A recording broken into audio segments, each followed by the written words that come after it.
Nasıl olacak? Ben konuşup tercüme mi bekleyeceğiz?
Yok ki otursun otur. Kulaklık var zaten. O zaman yer değişin o zaman.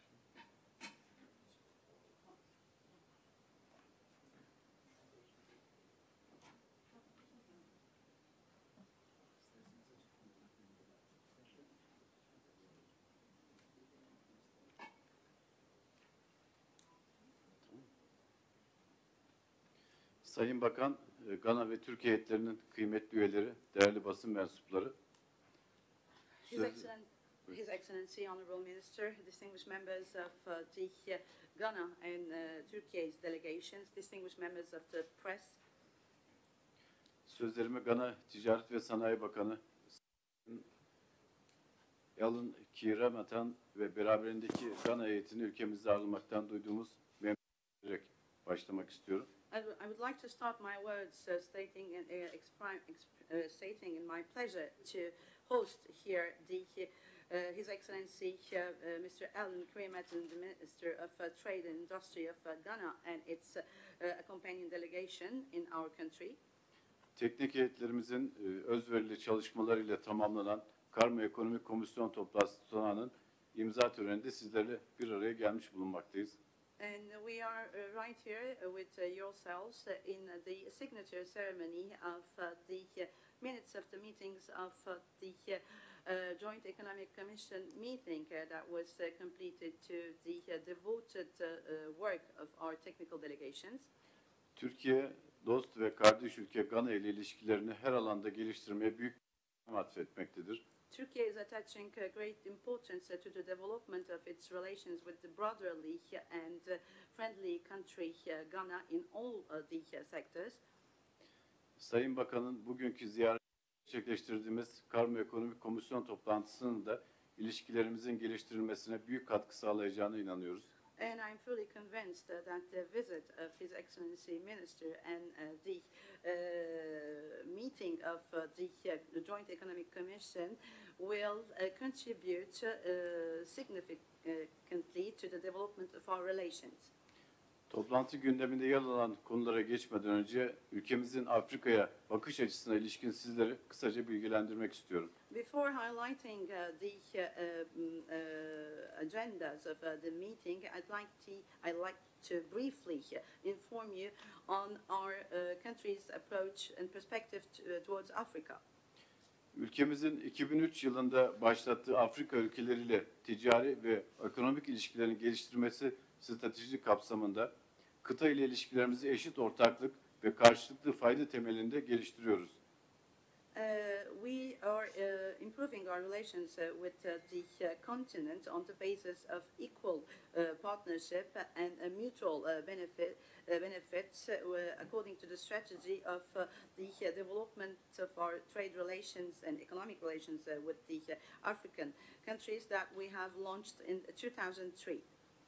Bu süreçte en başından itibaren kıtanın barış ve istikrarıyla ekonomik ve sosyal kalkınmanın samimiyetle katkıda bulunmaya çalıştık ve bu çabaların sonucu olarak da birçok alanda önemli mesafeler kat ettik. In this process, we have sincerely tried to contribute to the peace, stability, and the economic growth and social growth of the continent since the beginning. And thanks to our efforts, we have achieved a lot of developments in different fields. 2003 yılında Türkiye-Afrika ticaret hacmi 5,4 milyar dolar seviyesindeyken bu rakam 2021 yılında 34,5 milyar doların ulaşmıştır. Afrika'daki yatırımlarımızın piyasa değeri 6 milyar dolara ulaşmış, Türk müteahhitlerinin kıta genelindeki üstlendikleri projelerin sayısı 1750'yi, ekonomik büyüklüğü ise 81 milyar doları aşmıştır. The trade volume between Turkey and Africa was registered as $5.4 billion in 2003, and this has exceeded $34.5 billion in 2021. And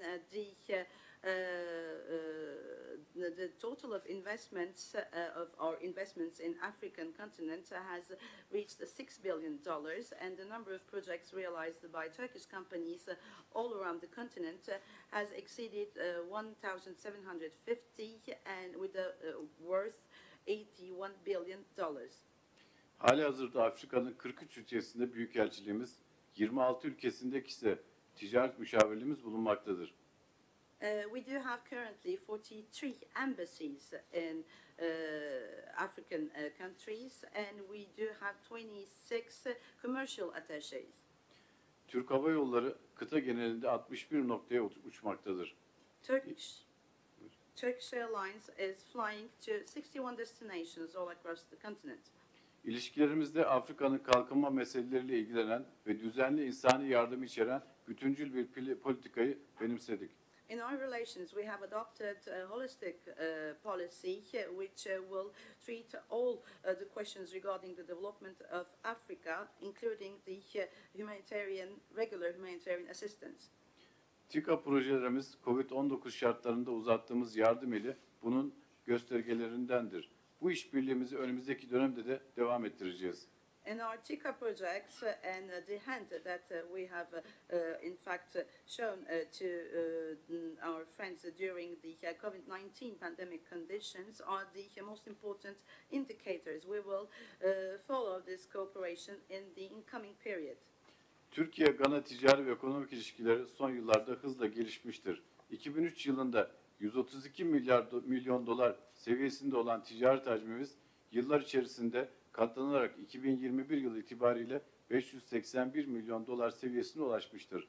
Our trade and economic relations between Turkey and Ghana rapidly developed during these recent years, and the trade volume, which was $132 million in 2003, has increased and folded to reach $581 million in 2021. Önümüzdeki dönemde ikili ticaret hacmimizi 1 milyar dolara ulaştırmayı hedeflemekteyiz. And in the incoming period, we are targeting to reach $1 billion for the trade volume. Gana ile önemli bir yatırım ilişkimizin bulunduğunu özellikle değerlendiriyoruz. Ülkemiz firmalarınca bugüne kadar Gana'da yapılmış yatırımların tutarı yaklaşık 140 milyon dolardır.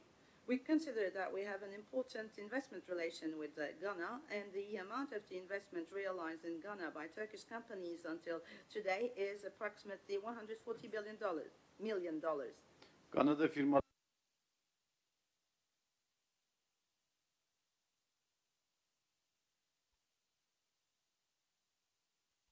bugüne kadar 739 milyon dolar tutarında 15 adet müteahhitlik projesi üstlenilmiştir. And until today, 15 projects were completed worth $793 million by our companies in Ghana. Gana'nın kalkınma öncelikleri içerisinde yer alan hastane, otoyol, demiryolu modernizasyonu ve inşası, tarımsal ürün çeşitliliğinin artırılması ve mekanizasyonu gibi önümüzdeki dönemde hayata geçirilecek projelerde de Türk firmalarının son derece etkin olacaklarının eminim. Bu konuda Gana tarafında desteklerine önemli olacaktır. And I'm fully convinced that the Turkish companies will be fully active in the projects to be realized in the incoming period in sectors such as modernization and construction of hospitals, highways, railways, the increase of the diversity of the agro products, and also the mechanization, which are among the priorities of Ghana development program. And we count on the support of Ghana party on these matters. Teknik ekiplerimiz 2 gündür Türkiye ile Gana arasındaki ticari ve ekonomik ilişkilerin gündeminde yer alan konuları tüm detaylarıyla ele aldılar. Our technical delegations and teams have discussed in details all the questions related to the trade and economic relations between our countries during 2 days. Ticaret, sanayi, bilim ve teknoloji, müteahhitlik, teknik müşavirlik, enerji ve madencilik, tarım, hayvancılık, su ve orman, çevre ve şehircilik, ulaşım, kültür ve turizm, sağlık, teknik işbirliği, eğitim, gençlik ve spor alanlarında ikili işbirliğinin geliştirilmesi için alınabilecek tedbirleri değerlendirdiler. They have truly assessed all the measures that can be taken to develop the bilateral cooperation in the areas such as trade, industry, science, technology, and technical consulting, energy, mines, agricultural, husbandry, water, forests, environment, urbanism, transports, culture, tourism, health, technical cooperation, education, youth and sports, and I'd like to congratulate them. Kendilerine çalışmalarından dolayı teşekkür ediyorum. Like Bu çerçevede birçok önemli noktanın da altını çizmek istiyorum. I'd like to congratulate them for their minutious work, and I'd like to highlight a few important points. Gana ile Türkiye arasında yatırımların karşılıklı korunması ve teşviki anlaşmasının en kısa sürede yürürlüğe girmesi ve çifte vergilendirmenin önlenmesi anlaşması ile denizcilik alanında işbirliği anlaşmalarının bir an önce imzalanması arzusundayız. We'd like to see the agreement on the mutual protection and promotion of investments between Ghana and Turkey to be implemented as soon as possible, as well as the agreement on the double and the maritime cooperation agreements to be signed as soon as possible. İkili işbirliği alanları Türkiye ile Gana arasındaki ticaret hacmini artırmayı hedefleyen sergi gibi organizasyonların daha sık düzenlenmesi konusunda uzlaşmaya vardık. The frequency and the number of organizations such as fairs and expositions which are aiming to increase the trade volume between Turkey and Ghana. Gana ile deniz, hava ve demiryolu taşımacı altyapısına yönelik kapsamlı bir teknik işbirliği sürecinin başlatılması konusunda mutabık kaldık. And we also agreed to engage a process, global process of cooperation between Turkey and Ghana regarding the infrastructures of maritime transport, also air transport and railway transport. Standartizasyon alanlarında işbirliğini sürdürmek ve daha ileri taşımak hususunda mutabık kaldık. Tarım, su ve ormancılık sektörlerinde kapsamlı teknik işbirliğinin geliştirilmesi hususunda uzlaşıya varıldı. We also agreed to follow and to deepen the cooperation in the field of standardization, as well as to develop technical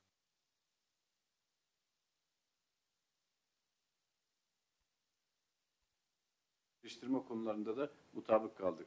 And on the occasion of this meeting, we have agreed also to implement in the best time framework the agreement on the health cooperation signed between our countries in 2011, and to develop this cooperation through USHASH, the International Health Services Incorporation, that we have.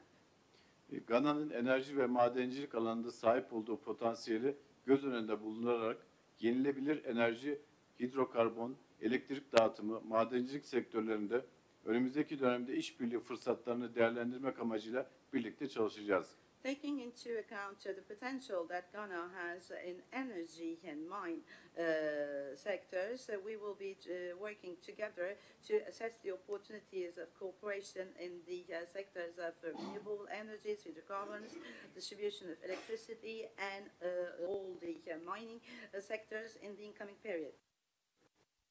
Toplantıda TİKA ile yürütülen teknik işbirliğinin daha ileri taşınması hususunda da mutabık sağlanmıştır.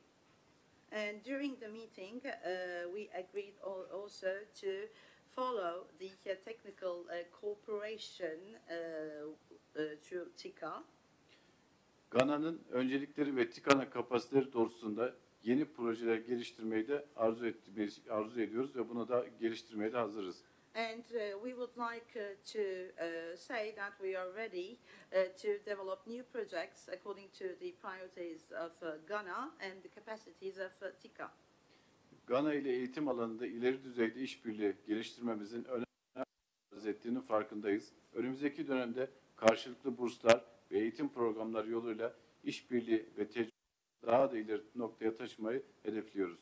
Being fully conscious of the importance to develop the cooperation, advanced cooperation with Ghana in the educational sector, we would like to share our experiences to a higher level through the exchange of scholarships and the training programs. Bunun için gerekli yasal altyapıyı da en kısa sürede tamamlamayı hedefliyoruz. Aiming to complete the judicial infrastructure needed for that as soon as possible. Sayın Bakan, ikili ticari ve ekonomik ilişkilerimizin gündeminde yer alan bütün bu konu ve projeleri Türkiye olarak yakından takip edeceğiz. His Excellency, Mr. Minister, as Turkey, we will be making the follow-up of all these issues and projects which are on the agenda of our trade and economic bilateral relations. Karma Ekonomik Komisyon toplantısında mutabakata varılan bu ve diğer konularda alınan kararları da hızla hayata geçirmek önceliğimiz olacaktır. And we will, of course, be prioritizing the implementation of the decisions that we're taking during that session of the Joint Economic Commission. İkili ilişkilerimizin gündemindeki konuları tüm detaylarıyla ele alındığı KEK toplantısının zat haliniz ve Gana heyetinin değerli katkılarıyla gerçekleştirilmiş olmaktan büyük bir memnuniyet duymaktayız. We're extremely pleased to have held this session of the Joint Economic Commission where all the issues on the agenda of our bilateral relations were discussed in detail with the very valuable contributions of Your Excellency and the Ghana delegation. Verimli çalışmalarından dolayı her iki ülke teknik heyetine bir kez daha teşekkür etmek istiyoruz. Toplantımızın hayırlara vesile olmasını diler. Hepinizi saygıyla ve muhabbetle selamlıyorum. And once again, I would like to thank the technical delegation of both countries for their productive work, and I'd like to wish success to all of you, and I'd like to convey my best regards to each and every one of you. Thank you.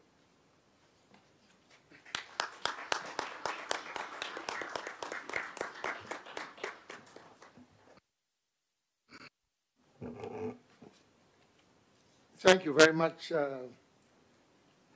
Honorable Minister.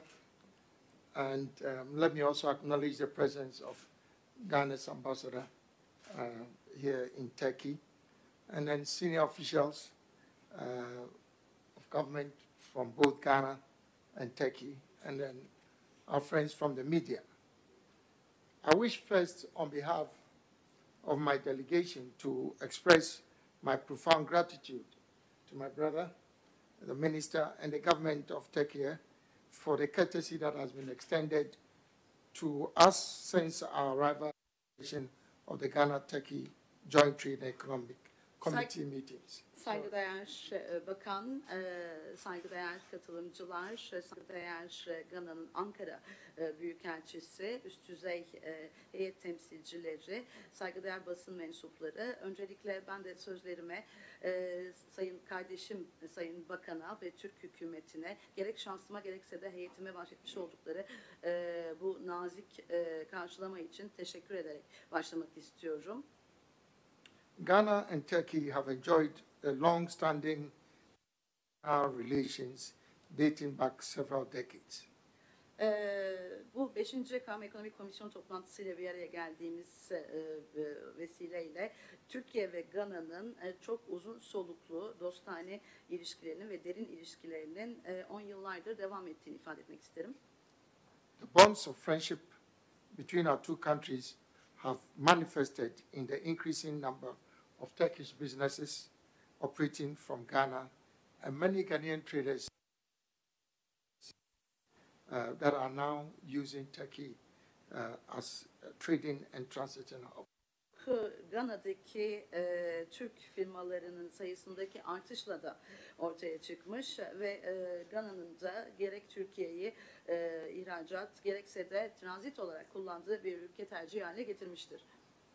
I wish Mr. Minister to follow what you did also by commending the joint technical team for our two countries for the work that they've done so far, and to add that attention must now be focused on implementation to ensure that to our two countries benefit from the various instruments that have been agreed during these meetings. Ben de Sayın Bakan size iki heyet üyelerinin verimli çalışmalarından dolayı sarf etmiş olduğunuz sözlerinize katılmak istiyorum. Şimdi tabii ki dikkatimizi bütün bu alınmış olan kararların yürürlüğe konması ve uygulanması üzerine sarf etmeliyiz ve vermeliyiz ve çabamızı bu yönde sarf etmeliyiz. It's 25 years ago signed the Joint Economic Cooperation Agreement, and now that we are beginning a new chapter in our history in terms of our relationship, we do hope that even though we've done very well, that we can do more. Sayın Bakan, sizin de bildiğiniz gibi 25 yıl önce iki ülke arasındaki ortak ticaret anlaşmasını imzalamıştık. Şimdi ilişkilerimiz açısından tarihte yeni bir dönem açıyoruz diye düşünüyorum. Şu ana kadar yaptıklarımızın da ötesinde daha da iyisini yapabileceğimiz bir dönem olacak. This particular session is taking place at a time when the world is facing significant and unprecedented socio-economic challenges, which have come about as a result of the combined effect of the COVID-19 pandemic as well as the Russia-Ukraine war. Halihazırda gerçekleştirmiş olduğumuz Karma Ekonomik Komisyon toplantımız, dünyanın aslında daha önce hiçbir zaman karşı karşıya kalmamış olduğu, eşi benzeri görülmemiş bir sosyoekonomik süreç içerisinde gerçekleşiyor. Hem COVID-19 pandemisi hem de aynı zamanda Rusya-Ukrayna savaşının neticesinde böyle bir süreçteyiz. The dynamics of times require both of us friends to develop new framework for the challenges that have been imposed by the COVID-19 pandemic and also the conflict that I've referred to. Ve bu bağlamda tabii ki şu anda karşı karşıya kalmış olduğumuz gerek COVID-19 pandemisi gerekse de az önce aktarmış olduğum aslında savaş nedeniyle biz dost ülkeler olarak çok daha dinamik, çok daha aslında beraber ilerleyebileceğimiz tedbirler almalıyız. We need to overcome the challenges of global supply chain disruptions, reduce investor confidence, the energy crisis, rising costs of goods, and inflation, which are all having devastating impact on both our countries. Ve bu bağlamda karşı karşıya kalmış olduğumuz zorluklar diye adlandırabileceğimiz halihazırda küresel olarak tedarik zincirinin aslında aksaklığa uğramış olması, artan enerji fiyatları, artan aynı zamanda gıda fiyatları ve enflasyon gibi sorunlarla da beraber çalışabilmeliyiz. Despite these challenges, Ghana-Turkey trade remains resilient. Ve bütün bu zorluklara rağmen Türkiye ile Gana arasındaki ticaretin aslında bunlara dirençli kaldığını ifade edebilirim. As Minister referred to, in 2020, total merchandise trade between our two countries amounted to 742 million United States dollars, representing a 30% increase from the 2019 figure of 572 million. Sayın Bakan, sizin de az önce ifade etmiş olduğunuz gibi iki ilişkilerimizin aslında önemi itibariyle 2020 yılındaki olan rakam 742 milyon dolarken 2019'a kıyasla %30 oranında bir artış kaydettiğini ve 572'den bu rakama ulaştığını görmekte memnuniyet verici. In the same period, Turkish investments in Ghana accounted for about 349 million United States dollars, which is spread across various sectors of the Ghanaian economy, including construction, manufacturing, services, and tourism. Ve yine bu dönemlere bakıldığında Türk firmalarının Gana'daki yatırımları 349 milyon dolar mertebesinde olup çeşitli sektörlerde müteahhitlik, imalat, hizmetler ve turizm olarak dağılım göstermiştir. In spite of the progress made, both countries are yet to achieve the $1 billion trade value mark, which was envisaged during the fourth session of the Ghana-Turkey Joint Economic and Trade Committee meeting in Accra. Buna rağmen 4. Karma Ekonomik Komisyon toplantısında Akra'da kararlaştırmış olduğumuz üzere 1 milyar dolarlık, Amerikan dolarlık ticaret hacmi rakamından hala bunun uzağında olduğunu ifade edebilirim.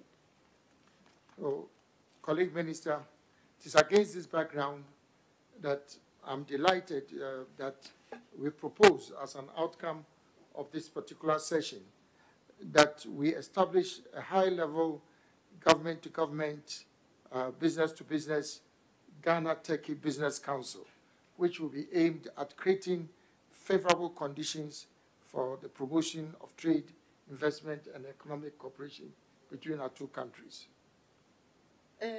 Bütün bu arka planı dikkate alarak saygıdeğer bakan, bu Karma Ekonomik Komisyon toplantısının bir çıktısı olarak üst düzeyde hükümetler arası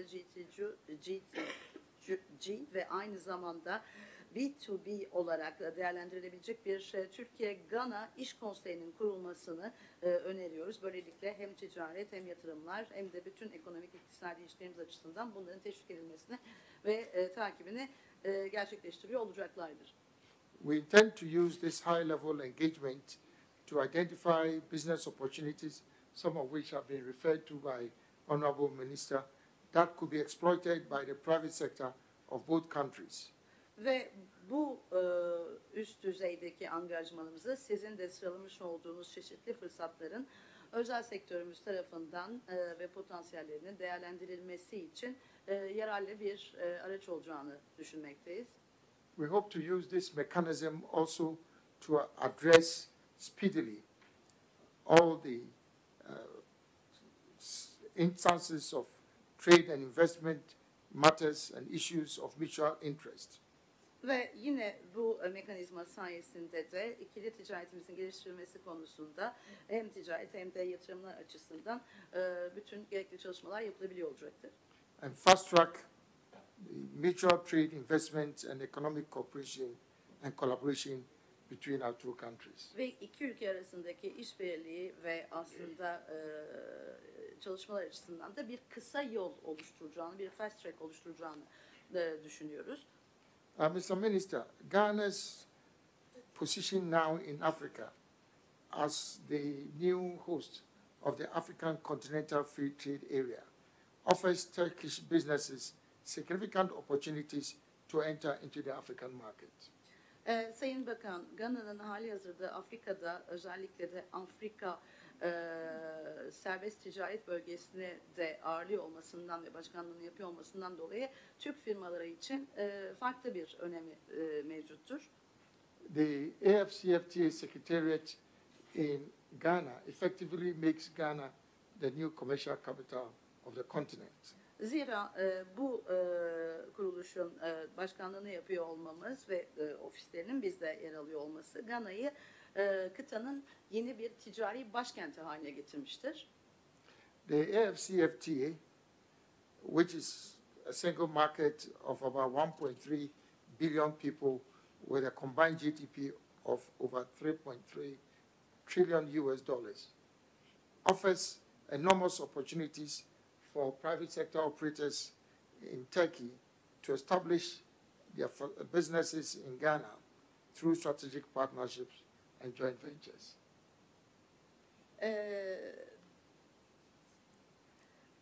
AFCFTA'nin aslında bize sunmuş olduğu 1.3 milyar nüfusluk pazara erişim, aynı zamanda da 3.3 trilyon dolarlık gayri safi milli hasıla ile aslında biz Türkiye'deki özel sektör temsilcilerini Gana'ya gelip yerleşerek bizlerle bütün bu büyüklüğe hitap edebilecek stratejik bir ortaklık ve adi ortaklıklar, CV'ler vesilesiyle çalışmaya davet ediyoruz. It means that with this new AFCFTA, Turkish companies that establish in Ghana can reach the entire African market through Ghana as a gateway to the continent. Bu da şu anlama gelmektedir. Afrika kıtası serbest ticaret alanı sayesinde tabii ki Türk firmaları bütün Afrika pazarına buradan erişebileceklerdir. It also means that Turkish companies that are engaged in the services sector, such as tourism, financial services, construction, professional services, can also now locate in Ghana and be able to reach the entire continent to provide services in those sectors. Ve aynı şekilde de hizmetler alanında faaliyet gösteren Türk firmalarının gerek turizm alanında olsun gerek mali hizmetler konusunda olsun Gana'dan istifade ederek bütün kıtaya erişebileceklerinin de altını çizmek istiyorum. So, Mr. Minister, there could be no better time than now for Ghana-Turkey relations to flourish. Dolayısıyla Sayın Bakanım, şu an Türkiye-Gana ilişkilerinin gerçekten de daha da ileriye gitmesi için en doğru zamandır. But it's not only about the African market. Ghana has also signed an agreement, free trade agreement between Ghana and the United Kingdom, and then also between Ghana and then the European Union. Ama tabii ki yalnızca Afrika pazarına açılım olarak bunu değerlendirmemek lazım. Zira Gana yakın geçmişte hem Birleşik Krallık hem de Avrupa Birliği ile serbest ticaret anlaşmaları imzalamıştır. We also have duty-free, quota-free access to the United States market. Aynı zamanda da Amerika Birleşik Devletleri pazarına da gümrüksüz ve kotasız erişim hakkımız mevcuttur. It means Turkish investors that locate in Ghana can reach these markets, maybe apart from the EU market, can reach these markets duty-free, quota-free. Bunu da şunun için ifade etmek istiyorum. Avrupa Birliği açısından değil tabii ki ama diğer pazarlar açısından Türk yatırımcılar ve firmalar Gana'ya yerleştiklerinde yine gümrüksüz ve kotasız olarak bu pazarlara erişim sağlayabilirler. And interestingly, something that might be of interest to Minister, we have one of the most efficient ports infrastructure in Ghana now, in the whole of West Africa. Ve hani ilginizi çekebilecek diğer bir husus olarak da saygıdeğer bakan şunu ifade etmek istiyorum. Şu anda Batı Afrika'nın en verimli liman altyapısına sahibiz Gana olarak. So if we sign a maritime agreement that hopefully we should be doing soon, the Ghana port, and we have two ports, those two Ghana ports can become now the shipment transit port for Turkish companies trying to move into Southern Africa and the rest of Africa. Bu doğrultuda kısa süre içerisinde imzalamayı ümit ettiğimiz denizcilik anlaşması eminim ki bizdeki iki liman itibariyle Türk firmalarının Güney Afrika'ya doğru aslında bütün yüklemelerinde aslında transit bir nokta haline gelmesini sağlayacaktır. Our shipping time to major global markets is relatively shorter compared to other African countries. That's 15 days to Europe by sea or 6 hours by air. Ve diğer Afrika ülkelerine kıyasla baktığınızda bizim aslında kargo açısından süremiz Avrupa Birliği'ne denizle ulaşımda 15 gün, uçakla 6 saattedir. And with the help of a Turkish company, MAPA, Ghana now has one of the most modern airports in the West African sub-region. Ve MAPA firması sayesinde, Türk firması sayesinde de biz Gana olarak şu anda bölgenin en modern havalimanlarından bir tanesine sahibiz. We, Mr. Minister, we in Ghana are proud that we consider ourselves to be the most strategically located country in the whole world because we are right at the center of the world where the equator basically meets the longitude zero.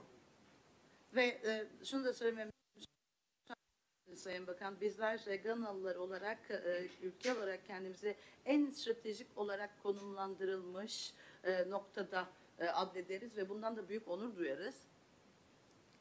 So there's a bright future for Ghana and Turkey working together. Bütün bunlar da Türkiye ile Gana'nın birlikte çalışması için ve çok parlak bir gelecekleri olduğunu ifade etmek için.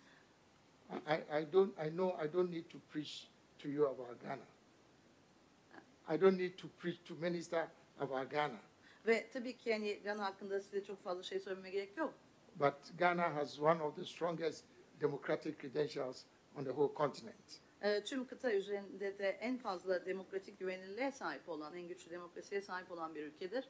We have one of the most secure and safe environments on the continent.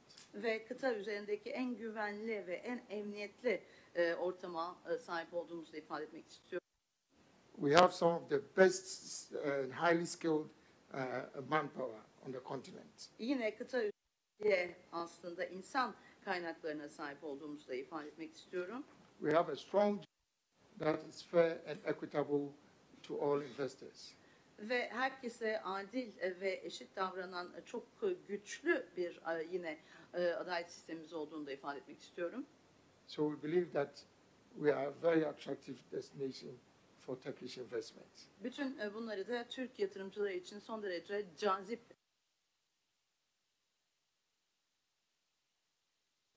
bir aslında destinasyon olduğumuz anlamında aktarıyorum. So in conclusion, as we embark on partnership arrangement, we hope that Ghana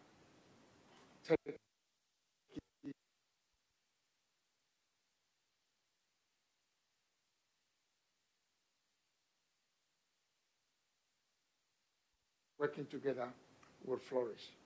Ve ümit ediyorum ki sözler Türkiye-Gana olarak stratejik bir ortaklık içerisinde yeni bir döneme giriyoruz. Ümit ediyorum ki iki taraf için de çok faydalı olur.